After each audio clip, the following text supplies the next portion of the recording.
teman-teman semua, perkenalkan nama saya Mitra Melian Dulu dengan NIM 10202310 dari Program Studi Sarjana Terapan Manajemen Informasi Kesehatan Stika Santa Elizabeth Medan. Baik, di sini saya akan memaparkan materi dan soal kasus tentang penelitian, survei, dan penggunaan uji statistik yang sesuai, analisis univariat dan uji bivariat yang diasuh oleh Ibu Kumarida Simbolon. Selamat menyaksikan. Penelitian survei adalah jenis penelitian kuantitatif yang digunakan untuk mengumpulkan data dari sejumlah besar individu atau kelompok dengan cara meminta mereka menjawab pertanyaan yang sudah disiapkan sebelumnya. Survei dapat dilakukan melalui kuesioner, wawancara, atau bahkan pengamatan dengan tujuan untuk menggali informasi mengenai sikap, perilaku, pendapat, atau karakteristik dari populasi yang lebih besar. Karakteristik ilmiah penelitian survei yang pertama ada logis, kedua deterministik, ketiga general, keempat parsimonius, kelima spesifik. Adapun metode penelitian survei yang pertama eksploratif atau metode eksploratif research, kedua metode deskriptif, ketiga metode explanatory atau confirmatory, keempat metode evaluasi, kelima metode prediksi, operasional, pengembangan atau development research. Adapun kelebihan penelitian survei yang pertama, penelitian survei bersifat serbaguna, dapat digunakan untuk menghimpun data hampir dalam setiap bidang dan permasalahan. Kedua, penggunaan survei cukup efisien karena dapat menghimpun informasi yang dapat dipercaya dengan biaya yang relatif murah. Ketiga, survei menghimpun data tentang populasi yang cukup besar dari sampel yang relatif kecil. Dan yang terakhir, dapat digunakan dalam berbagai teknik pengumpulan data seperti angket, wawancara, dan observasi.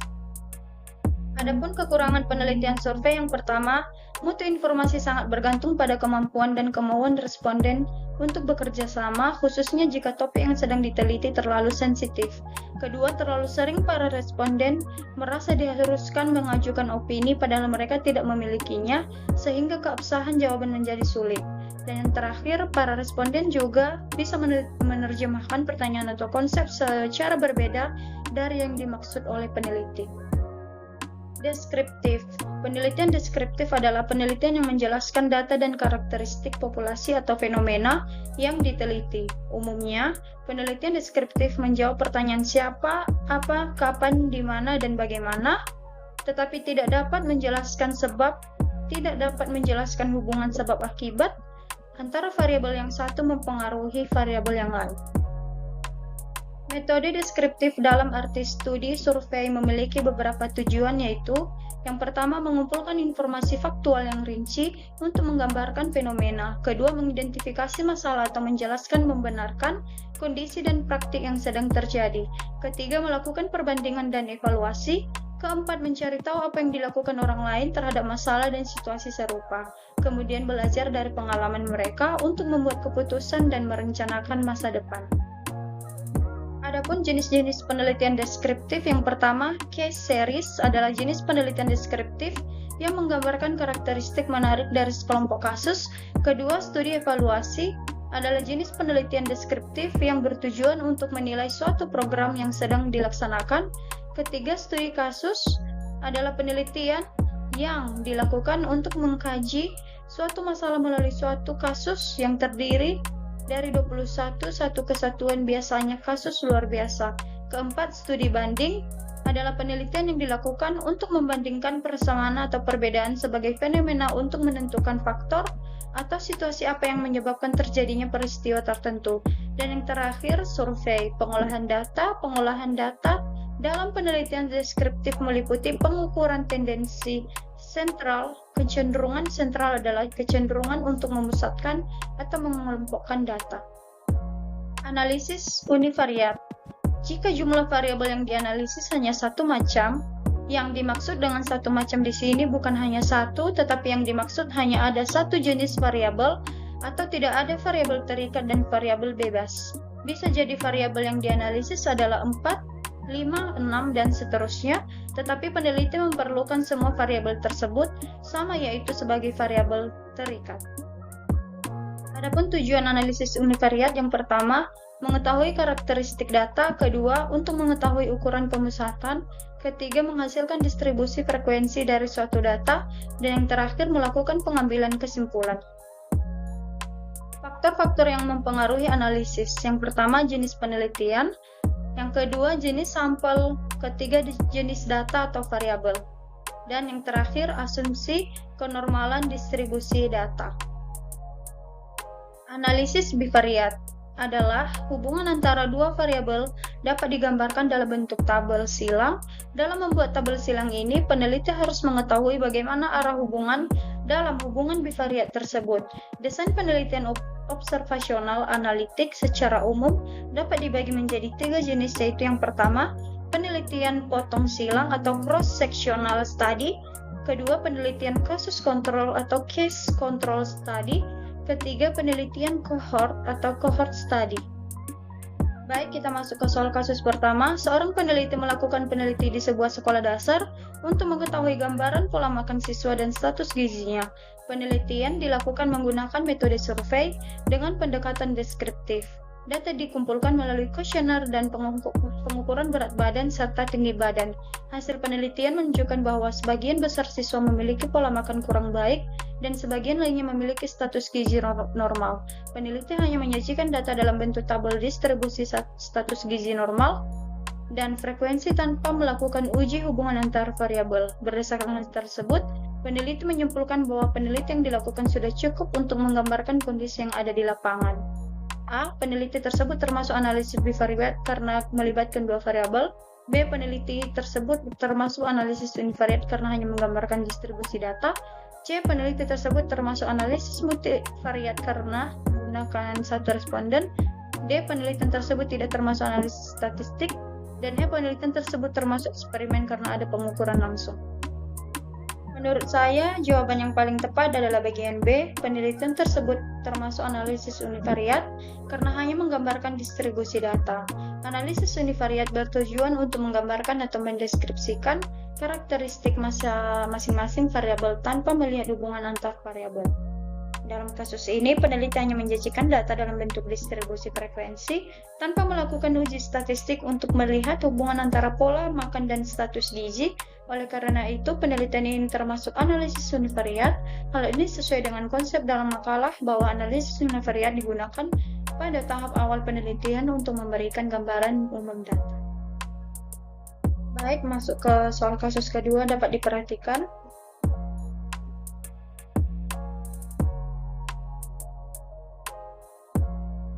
Dan jawaban yang paling tepat dari kasus kedua tadi adalah bagian B. Penelitian tersebut menggunakan analisis bivariat karena menguji hubungan dua variabel. Baik, kita masuk ke soal kasus ketiga, bisa diperhatikan.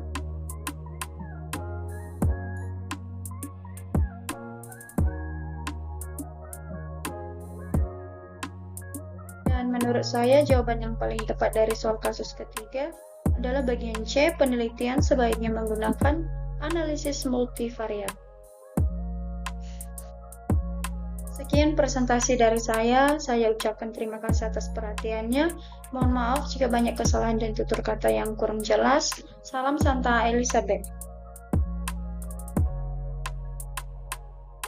Halo teman-teman semua, perkenalkan nama saya Mitra Melian Duru dengan NIM 10202310 dari program studi Sarjana Terapan Manajemen Informasi Kesehatan Stika Santa Elizabeth Medan. Baik, saya akan memaparkan materi dan soal kasus tentang analisis multivariat dan kualitatif. Dosen pengampu Ibu Komarida Sembolon. Selamat menonton.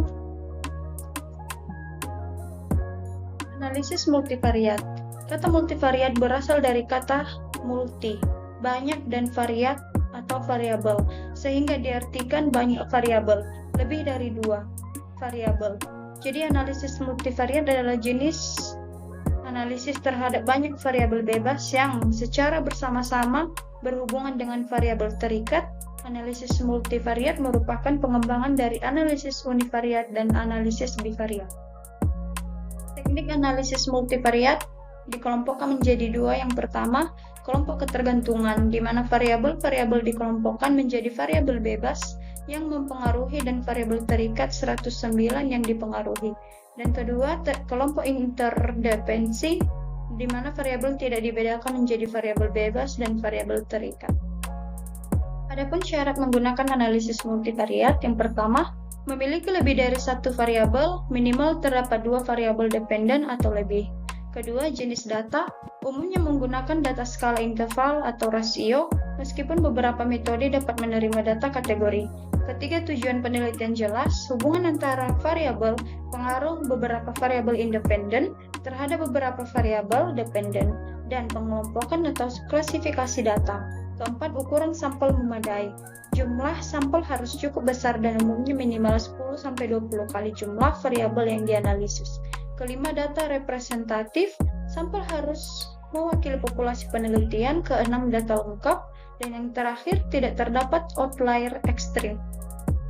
Uji statistik multivariat seperti MANOVA, analisis diskriminan, regresi multivariat memiliki asumsi yang harus dipenuhi agar hasil analisis valid. Yang pertama, normalitas multivariat. Kedua, linearitas. Ketiga, homogenitas varians. Keempat, homogenitas matriks covariance. Kelima, tidak terjadi multikolinearitas. Keenam, independensi data. Ketujuh, tidak ada autokorelasi. Kedelapan, ukuran sampel. ANCOVA atau analisis varians bertujuan untuk mengetahui pengaruh beberapa variabel bebas dengan skala nominal atau ordinal dalam bentuk kelompok yang disebut perlakuan terhadap variabel terikat yang datanya berskala interval atau rasio atau kuantitatif. Kedua, ANCOVA analisis covariance bertujuan untuk mengetahui perbedaan nilai rata-rata variabel dependen terkait pengaruh variabel independen terkontrol.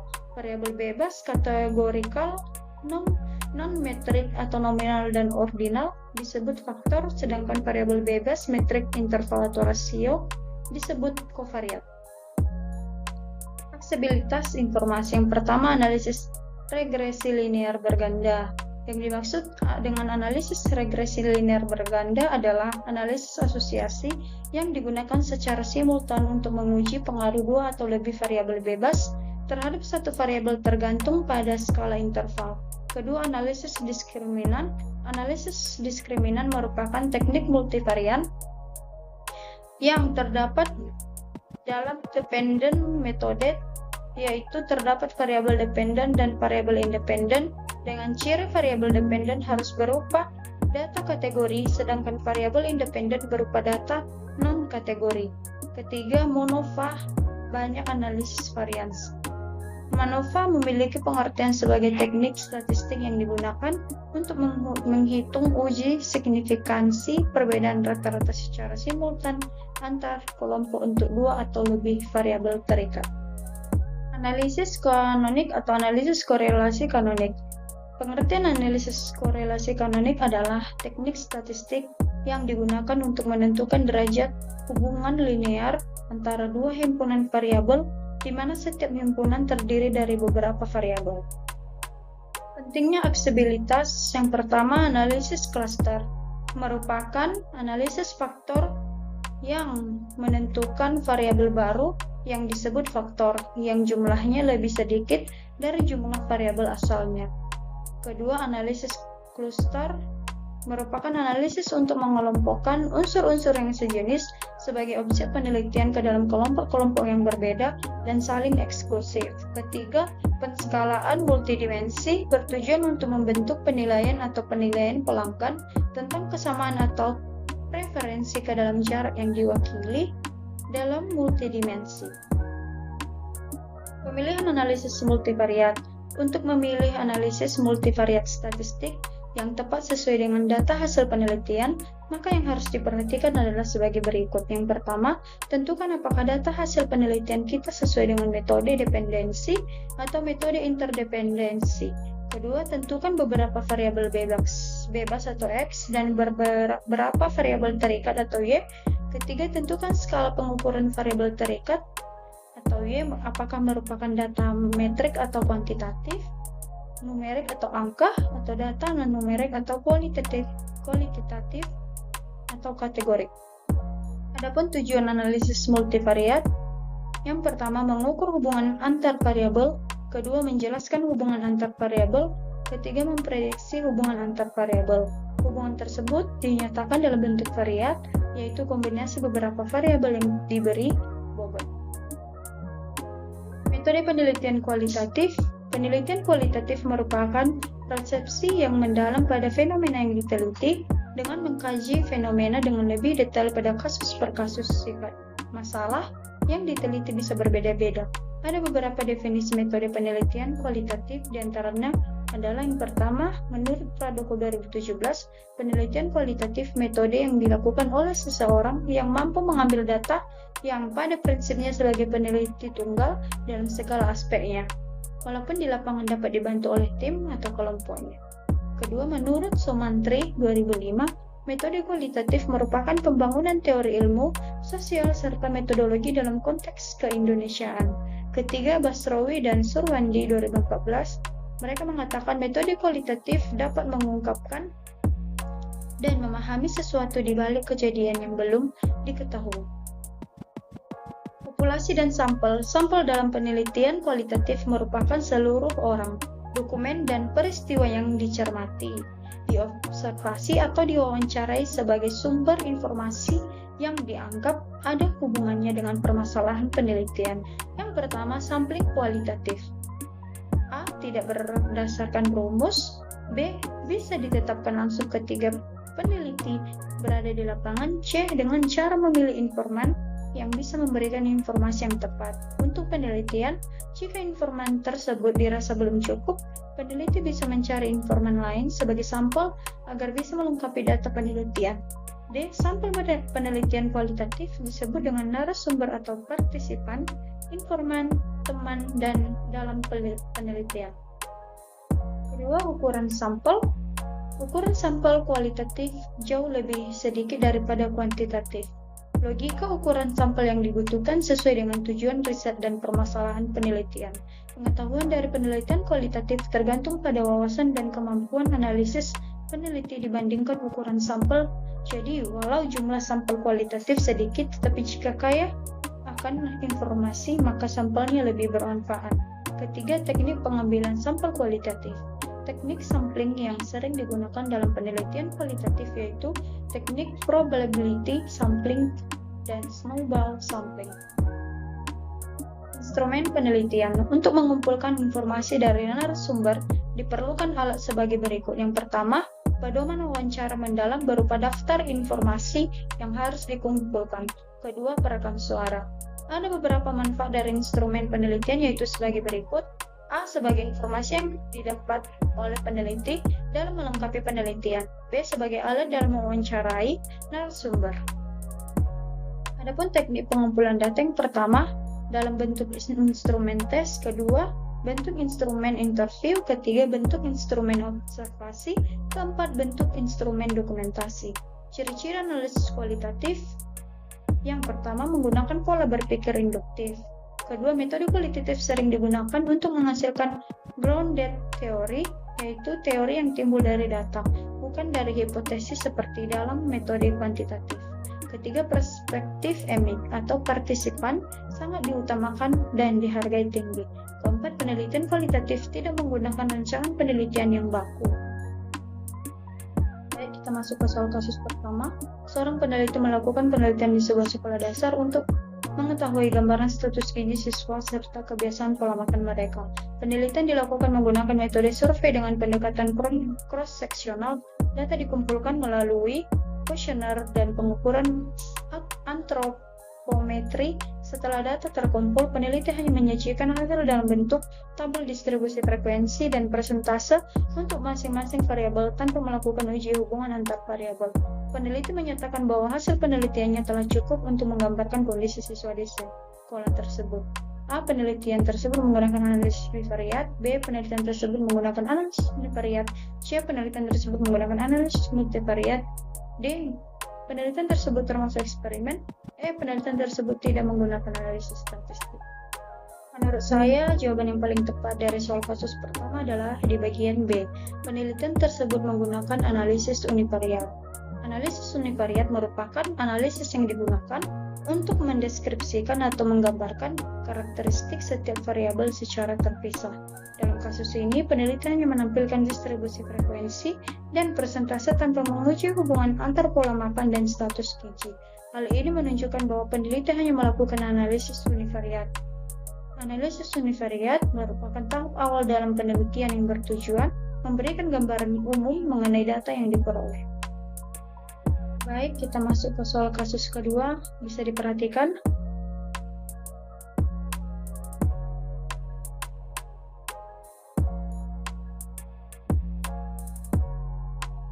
Lanjutan dari kasus kedua bisa diperhatikan.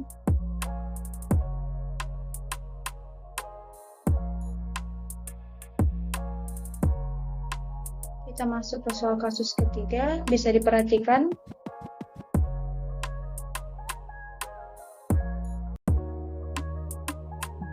Lanjutan dan pembahasan dari soal kasus ketiga dapat diperhatikan di layar. Sekian pemaparan materi dan soal kasus dari saya. Saya mohon maaf jika banyak kesalahan dan tutur kata yang kurang jelas.